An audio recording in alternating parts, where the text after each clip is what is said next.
My name is Alex, and I grew up believing family meant love and support. But my so-called family taught me something else, that blood isn't what makes people loyal. I was adopted at 9, and my new parents, Helen and Mark, treated me well enough, until their biological son, Ryan, came along. That's when everything changed. Ryan grew up spoiled, adored, and entitled, while I became invisible. When I tried to chase my dreams, Ryan mocked me. When I failed, he laughed harder. He once told me, "You'll never be more than a charity case." Those words cut deeper than any wound. But what he didn't know, what none of them knew, was that one day, I'd have the last laugh. Would you forgive a brother like that, or let karma handle him? Ryan always had everything handed to him, new cars, expensive clothes, vacations. Meanwhile, I worked part-time jobs to afford community college. When I came home late from work, sweaty and tired, he'd be on the couch, feet up, smirking.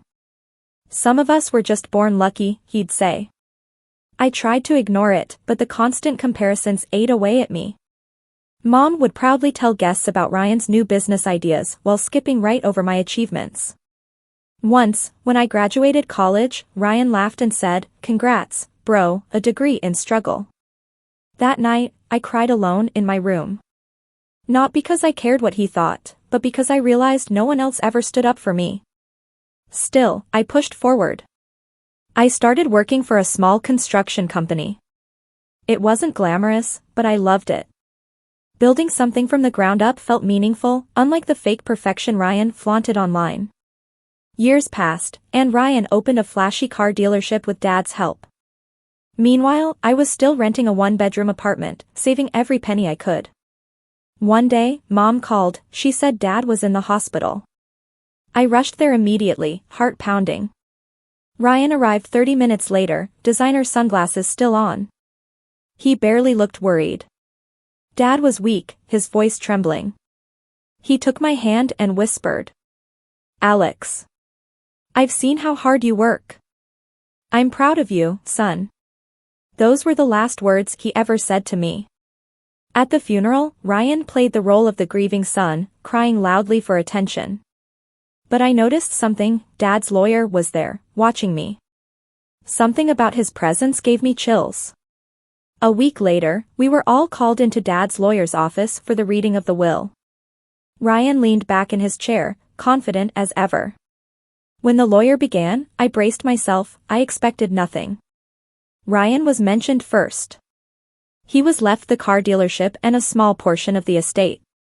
He smirked, clearly pleased. Then the lawyer turned to me. "And to Alex.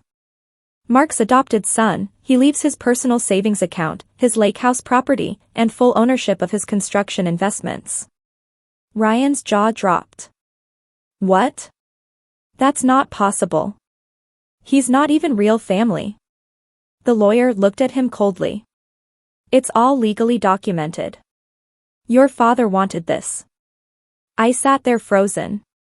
I didn't even know Dad had a lake house, let alone savings in my name. Ryan stood up, shouting, "He tricked Dad. He manipulated him." Mom stayed silent, her face pale, her eyes full of guilt.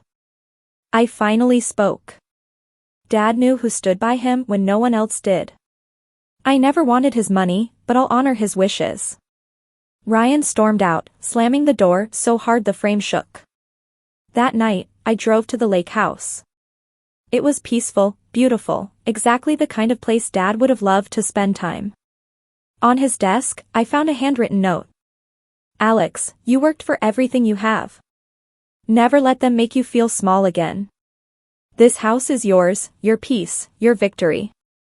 Tears rolled down my face. For the first time, I didn't feel like an outsider. Karma had done its job perfectly. Months passed. Ryan tried calling, begging to start over. But I knew better. His apology came only after losing everything. I didn't seek revenge. I didn't need to. Watching him face the reality of his arrogance was enough. Mom eventually reached out too.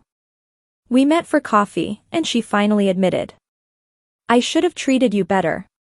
Mark was right about you." Her words brought a quiet closure. I didn't hold anger anymore, just peace.